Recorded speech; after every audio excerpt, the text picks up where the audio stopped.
अध्याय 3 भाग 1। जंगल राज की ओर दौड़।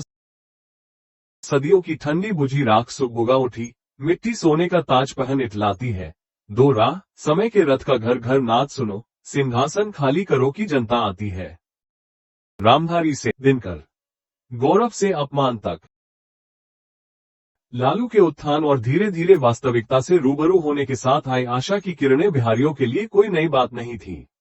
उन्होंने बहुत कुछ और बहुत लंबे समय तक देखा था, इसलिए वे आसानी से उत्साहित या निराश नहीं हो सकते थे। बिहार, जो कभी संस्कृति, ज्ञान और उत्कृष्टता का उद्गम स्थल था, इतिहासकारों के लिए हमेशा से एक पहेली रहा है। इस दरिद्र राज्य ने ईसा युग से 5 शताब्दियों पहले समृद्ध शहरों और सभ्यताओं का साक्षी रहा। ये कभी मौर्य साम्राज्य का केंद्र था और कला और विज्ञान के हर संभव क्षेत्र में इसकी शानदार भूमिका सर्वविदित है। वर्तमान में जातिगत आधार पर गहराई से विभाजित इस राज्य ने कभी भारत के एकीकरण में महत्वपूर्ण भूमिका निभाई थी। चंद्रगुप्त मौर्य द्वारा स्थापित प्रथम अखिल भारतीय मौर्य साम्राज्य का मुख्यालय पाटलिपुत्र, वर्तमान पटना में था। इसने आर्यावर्त की भूमि पर पहला एकीकृत शासन स्थापित किया और कानून व्यवस्था की एकरूपता स्थापित की, जो एक राष्ट्र राज्य की एक परिभाषित विशेषता है। हालांकि बिहार की भूमिका को केवल राष्ट्र के प्रशासनिक पथ प्रदर्शक के रूप में संक्षेपित करना शिक्षा, स्वास्थ्य, अध्यात्म, धर्म और विज्ञान के क्षेत्र में इसके अपार योगदान को कम करके आंकना होगा। दुनिया का सबसे प्राचीन विश्वविद्यालय माना जाने वाला नालंदा, विक्रमशिला जैसे कई समान रूप से प्रतिष्ठित विश्वविद्यालयों के साथ 5वीं शताब्दी ईसा पूर्व और 12वीं शताब्दी ईस्वी के बीच फला फूला। महान गणितज्ञ आर्यभट्ट, जिनकी गणित और खगोल विज्ञान के विविध क्षेत्रों में दक्षता आज भी अत्यंत पूजनीय है, ने पटना को अपनी कर्मभूमि के रूप में चुना।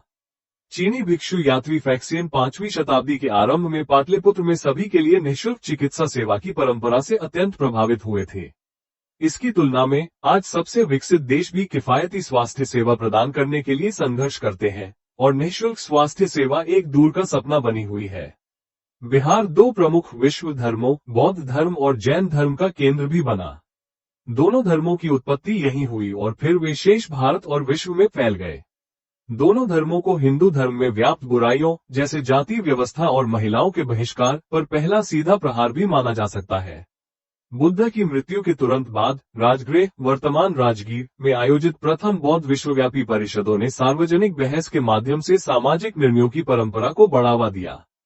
किसी भी अंतिम निर्णय से पहले धार्मिक और सामाजिक मामलों पर व्यापक चर्चा की जाती थी और विचारों और सूचनाओं का मुक्त आदान प्रदान होता था।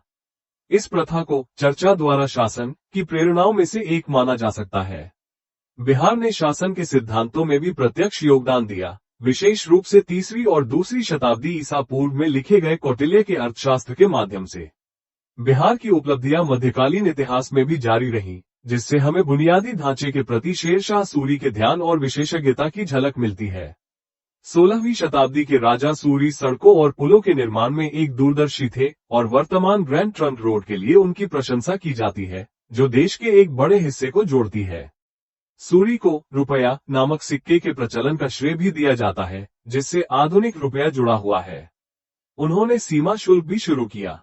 एक पुराने सितारे का पतन 18वीं शताब्दी तक दुनिया के सबसे धनी देशों में से एक रहे भारत के पतन के बाद तीसरी दुनिया के राष्ट्र बनने और बिहार के शक्ति और प्रभाव के केंद्र से पतन के बीच एक अद्भुत समानता है।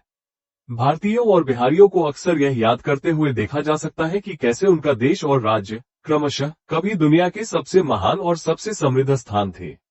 हालांकि यह अतीत के सामान्य रोमांटिकीकरण का परिणाम नहीं है, जो मानव व्यवहार में आम है, बल्कि उस युग का परिणाम है जिसे उनके पूर्वजों ने वास्तव में अनुभव किया और सुनाया था। बिहार की समृद्धि की स्थिति से पतन के लिए पिछली 2 शताब्दियों में फैले कई कारकों को जिम्मेदार ठहराया जा सकता है। हालांकि आधुनिक इतिहास के दौरान बिहार के आर्थिक पतन के 3 सबसे महत्वपूर्ण कारकों को अर्नब मुखर्जी और अंजन मुखर्जी ने 2012 में बिहार क्या गलत हुआ और क्या बदल गया शीर्षक से एक शोधपत्र में सूचीबद्ध किया है। स्थायी बंदोबस्त। ब्रिटिश शासन के तहत देश के विभिन्न हिस्सों में अलग अलग भू राजस्व प्रणालियां लागू की गईं। 3 सबसे महत्वपूर्ण भू राजस्व प्रणालियां थीं: स्थायी बंदोबस्त, रैयतवाड़ी प्रणाली और महालवाड़ी प्रणाली।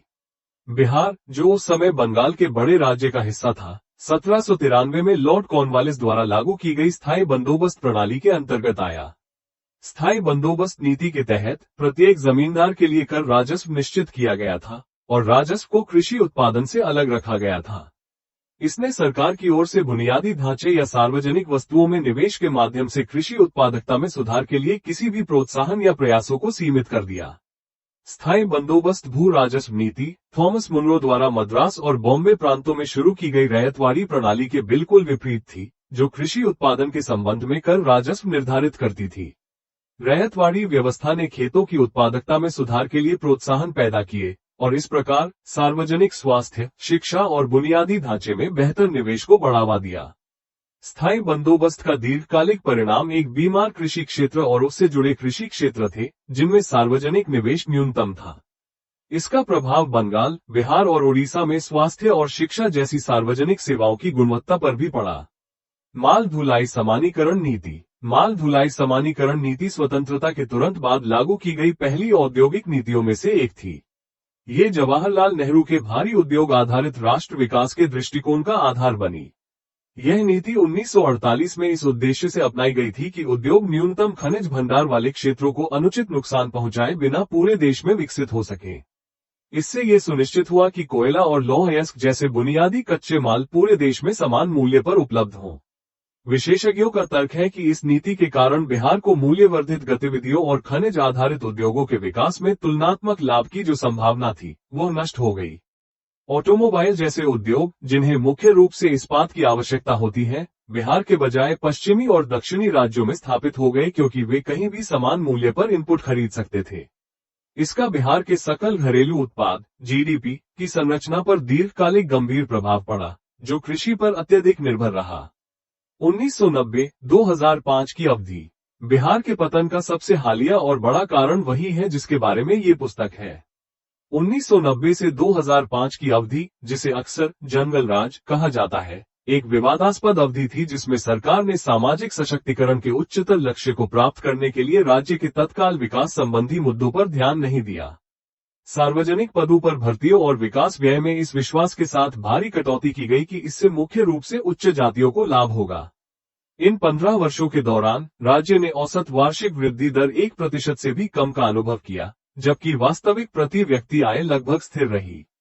बिहार के पिछड़ेपन के लिए जिम्मेदार कुछ अन्य कारक संभवतः केंद्र सरकार द्वारा ध्यान केंद्रित न करना है, जैसा कि बिहार और उड़ीसा जैसे राज्यों से राजस्व और संसाधनों के असमान आवंटन में भी देखा जा सकता है।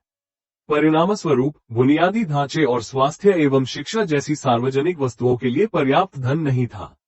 यह विडंबना ही है कि शिक्षा, निःशुल्क सार्वजनिक स्वास्थ्य और जाति एवं सामाजिक असमानता के विरुद्ध आंदोलनों का अग्रणी बिहार आज उन्हीं समस्याओं से ग्रस्त है, जिनका समाधान उसने कभी पूरे देश और दुनिया के लिए प्रस्तुत किया था। हालांकि आधुनिक इतिहास में बिहार कभी भी आर्थिक या सामाजिक विकास का पोस्टर बॉय नहीं रहा, लेकिन 20वीं सदी में प्रवेश करते समय यह निश्चित रूप से उतना बुरा नहीं था। वास्तव में जब बिशप हेबर 19वीं सदी की शुरुआत में कोलकाता से नदी पार कर रहे थे, तो उन्होंने सोचा था कि पटना काफी हद तक सेंट पीटर्सबर्ग जैसा है। 1912 में बंगाल से अलग राज्य के रूप में अपने गठन के बाद बिहार ने स्वतंत्रता संग्राम के दौरान डॉक्टर राजेंद्र प्रसाद, जयप्रकाश नारायण और जगजीवन राम जैसे नेताओं के रूप में उत्कृष्ट नेतृत्व प्रदान किया। स्वतंत्रता के बाद भी उन्होंने प्रमुख भूमिकाएं निभाई। डॉक्टर राजेंद्र प्रसाद 1950 से 1962 तक भारत के पहले राष्ट्रपति रहे। जयप्रकाश नारायण को संपूर्ण क्रांति के निर्माता और 1970 के दशक में आपातकाल के खिलाफ विपक्ष के प्रमुख नेता के रूप में सम्मानित किया गया और जगजीवन राम 1977 से 1979 तक भारत के सबसे बड़े दलित नेताओं और उप प्रधानमंत्री में से एक थे। स्वतंत्रता से लेकर 1990 तक कांग्रेस का बिहार पर प्रभुत्व रहा, सिवाय समाजवादी दलों और फिर 1977-80 में जनता पार्टी के शासन के कुछ समय को छोड़कर। कांग्रेस नेतृत्व, जो मुख्यतः उच्च जातियों के प्रभुत्व में था, ने वर्षों तक उच्च जातियों, दलितों और मुसलमानों का बिना शर्त समर्थन प्राप्त किया और सत्ता की एक गहरी नींव रखी। 1990-91 में बिहार पहले से ही पिछड़ रहा था और उसकी प्रति व्यक्ति आय राष्ट्रीय प्रति व्यक्ति आय का 49% थी। हालांकि 2004-05 तक ये राष्ट्रीय औसत के 33% तक और गिर गई। 20वीं सदी के बिहार में सामाजिक मंथन। बिहार हमेशा से उन राज्यों में से एक रहा है जहां उच्च जातियों को प्राप्त विशेषाधिकार और सामाजिक स्थिति उनकी संख्यात्मक शक्ति के अनुपात में नहीं रही है। उनकी कम संख्यात्मक शक्ति की भरपाई हमेशा उनकी कर्मकांडीय स्थिति, आर्थिक कौशल और संचित सामाजिक प्रतिष्ठा से होती रही है। उच्च जातियों में कर्मकांडीय स्थिति हमेशा ब्राह्मणों को प्राप्त रही है। कायस्थ अपनी अल्पसंख्यात्मक शक्ति के बावजूद ऐतिहासिक रूप से कलम से जुड़ी हर चीज में दूसरों से प्रतिद्वंदी रहे हैं। भूमिहारों और राजपूतों के प्रभुत्व का श्रेय उनके बड़े भूस्वामित्व को दिया जा सकता है, जिसने परिणामस्वरूप उनकी आर्थिक शक्ति में योगदान दिया। हालांकि ये कारक एक दूसरे से स्वतंत्र नहीं है और अक्सर किसी जाति विशेष की आर्थिक स्थिति जाति पदानुक्रम में उनकी अनुष्ठानिक स्थिति के साथ अत्यधिक सहसंबद्ध होती है। ये बात तब और भी स्पष्ट हो जाती है जब हम जातिगत स्पेक्ट्रम में पिछड़ी और अनुसूचित जातियों के बीच कम भूमि स्वामित्व पर विचार करते हैं। इस कम भूमि स्वामित्व ने उच्च जातियों द्वारा प्रदान किए गए कृषि श्रम पर उनकी निर्भरता को और बढ़ा दिया। हालांकि असमानता न तो भूमि से शुरू हुई और न ही समाप्त हुई, यह अन्य क्षेत्रों में भी प्रकट हुई। 1912 में बिहार के बंगाल से अलग होने और फिर 1947 में भारत की स्वतंत्रता के बाद जब नए अवसर पैदा हुए तो उन पर बड़े पैमाने पर अधिक शिक्षित और जागरूक उच्च जातियों ने कब्जा कर लिया। इससे असमानता और बढ़ गई। बिहार का जन्म ही असंतोष की अभिव्यक्ति था, क्योंकि बंगालियों ने अविभाजित बंगाल में अवसरों का लाभ उठाया। बंगालियों का सरकारी सेवाओं के साथ साथ कानून और शिक्षण जैसे व्यवसायों पर भी प्रभुत्व था। बंगाली प्रभुत्व ने शैक्षिकी रूप से उन्नत जातियों, मुख्यतः कायस्थों के लिए एक बड़ी बाधा उत्पन्न की। अक्सर ये दावा किया जाता था कि बंगालियों ने अपने रिश्तेदारों को विभिन्न पदों और अवसरों से वंचित रखा। इससे कायस्थों को विशेष रूप से ठेस पहुंची, जो अपनी आर्थिक भलाई और सामाजिक उन्नति के लिए सरकारी नौकरियों और ऐसे व्यवसायों पर बहुत अधिक निर्भर थे। इसलिए यह आश्चर्य की बात नहीं है कि बंगाल से अलग होने के आंदोलन का नेतृत्व एक कायस्थ सच्चिदानंद सिन्हा ने किया था। इस प्रकार बिहार के निर्माण ने बिहार के महत्वाकांक्षी वर्गों को सरकारी नौकरियों और ठेकों व विशेषाधिकारों जैसे अवसरों पर नियंत्रण पाने में बहुत मदद की। हालांकि जैसे जैसे शिक्षा के अवसरों का विस्तार हुआ और सूचना की विषमता कम हुई, अधिक से अधिक जातियां और सामाजिक समूह सीमित हिस्सेदारी के लिए प्रतिस्पर्धा करने लगे। इससे विभिन्न प्रतिस्पर्धी समूहों के बीच शत्रुता पैदा हुई, जो जल्द ही सामान्य नौकरियों से हटकर सामाजिक क्षेत्र के अन्य स्तरों पर फैल गई। कायस्थों के आधिपत्य को गंभीर रूप से चुनौती देने और उसे कमजोर करने वाला पहला जाति समूह संख्यात्मक रूप से अधिक महत्वपूर्ण और आर्थिक रूप से अधिक शक्तिशाली भूमिहार थे। परिणामस्वरूप कायस्थों ने अपनी विशेषाधिकार प्राप्त स्थिति की रक्षा के लिए राजपूतों के साथ गठबंधन किया। कांग्रेस कार्य समिति के सदस्यों के एक सरल विश्लेषण से पता चलता है कि 1934 में कांग्रेस कार्य समिति में कायस्थों के पास 54% सीटें थीं, जबकि 1960 तक ये संख्या घटकर मात्र 5% रह गई थी। उच्च जाति प्रधान कांग्रेस को चुनौती देने का पहला प्रयास 1930 के दशक में गठित त्रिवेणी संघ नामक संगठन द्वारा किया गया था। इलाहाबाद, अब प्रयागराज, में 3 विशाल नदियों गंगा, यमुना और पौराणिक सरस्वती के संगम के नाम पर स्थापित त्रिवेणी संघ बिहार की 3 उच्च पिछड़ी जातियों यादव, कोयरी और कुर्मी का एक गठबंधन था। हालांकि यादवों और कुर्मियों के बीच अंतर समूह प्रतिद्वंद्विता के कारण इसे ज्यादा सफलता नहीं मिली, लेकिन इसने जाति समूहों के हितों की सेवा के लिए राजनीतिक गठबंधनों और संघों का मार्ग प्रशस्त किया। राजनीतिक नेताओं द्वारा अपनी ही जाति के सदस्यों को वरीयता देना कोई नई बात नहीं थी, और यह स्वतंत्रता पूर्व भारत में भी स्पष्ट था, जैसा कि 1945 में एक कांग्रेसी द्वारा डॉक्टर राजेंद्र प्रसाद को भेजे गए एक पत्र से स्पष्ट होता है। अपने सभी रूपों और कार्यों में भारतीय राष्ट्रीय कांग्रेस अनिवार्य रूप से एक राष्ट्रीय संगठन है, लेकिन मुझे ये कहते हुए खेद हो रहा है कि बिहार राज्य में कांग्रेस के उच्च पदों की संरचना काफी हद तक वर्ग आधारित है। हाल ही में भंग हुई प्रांतीय विधानसभा के कांग्रेस सदस्यों में भूमिहार, राजपूत, कायस्थ और हरिजन मिलकर वास्तविक कांग्रेस विधायकों का लगभग 2/3 हिस्सा थे। लेकिन वास्तव में भूमिहार, कायस्थ और राजपूतों की सत्तारूढ़ तिकड़ी आज भी नीतियां निर्धारित करती है और जिला एवं प्रांतीय समितियों में अधिकांश कार्यकारी पदों पर आसीन है। गठबंधनों के परिणामस्वरूप प्रति गठबंधन हुए और प्रतिस्पर्धी समूहों का दायरा विस्तृत होता गया और अधिकाधिक जातियां उभरने लगी। अपनी मांगों और अधिकारों को स्पष्ट रूप से व्यक्त करने में असमर्थ निम्न जातियों ने राजनीतिक रूप से अधिक जागरूक जातियों में से एक का पक्ष लेना शुरू कर दिया। हालांकि ये निम्न जाति के नेता, जो गठबंधन में दूसरे दर्जे के व्यक्ति के रूप में शुरू हुए थे, जल्द ही अपने दम पर नेता बनकर उभरे और अपनी स्वतंत्र राहें बनाई। जैसे जैसे निम्न वर्ग और सामाजिक समूह सत्ता और प्रतिष्ठा प्राप्त करने के साधन के रूप में राजनीति के महत्व को समझने लगे, राजनीतिक प्रतिस्पर्धा का क्षेत्र लगातार विस्तृत होता गया। राजनीतिक परिदृश्य, जिस पर कभी एक या दो सबसे शक्तिशाली जातियों का प्रभुत्व था, जल्द ही मध्यम और उत्पीड़ित जाति समूहों के व्यापक आधार को शामिल करने के लिए विस्तारित हो गया। बिहार में अस्थिर लेकिन दीर्घकालिक सामाजिक संतुलन किसी भी अन्य स्तरीकृत समाज की तरह न केवल हाशिए पर पड़े समूहों की सहमति से, बल्कि विशेषाधिकार प्राप्त जातियों के बीच शासन करने के अधिकार की भावना से भी संतुलित था। ये भावना लंबे समय से हिंदू धार्मिक मान्यताओं और धर्म और कर्म के दार्शनिक सिद्धांतों में परिलक्षित होती रही है। वर्ण व्यवस्था ने उच्च जातियों के अस्तित्व को उचित ठहराया और उनकी श्रेष्ठ स्थिति को वैध ठहराया।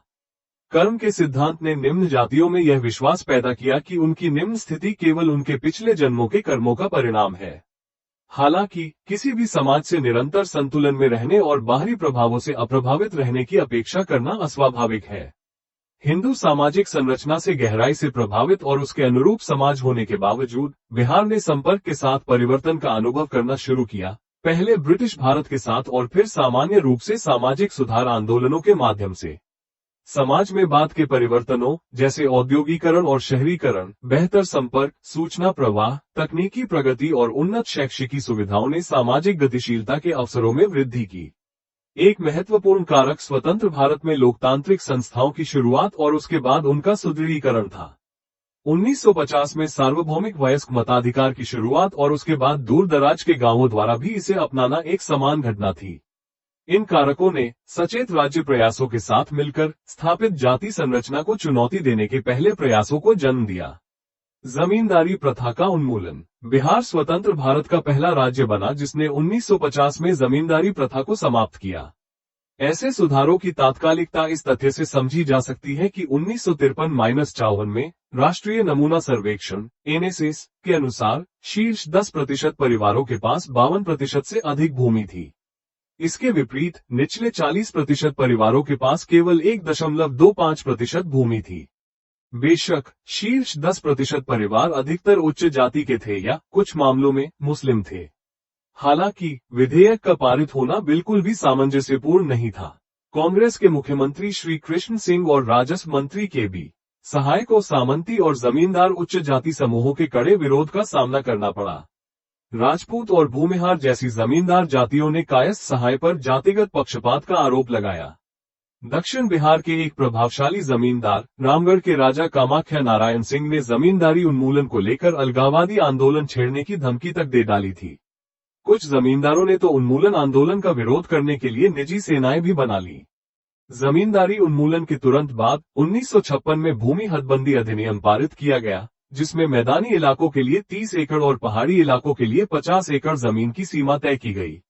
हालांकि प्रभावशाली जमींदारों ने अपनी जमीन के बड़े हिस्से को अपने पास रखने के लिए कई नए तरीके ईजाद किए।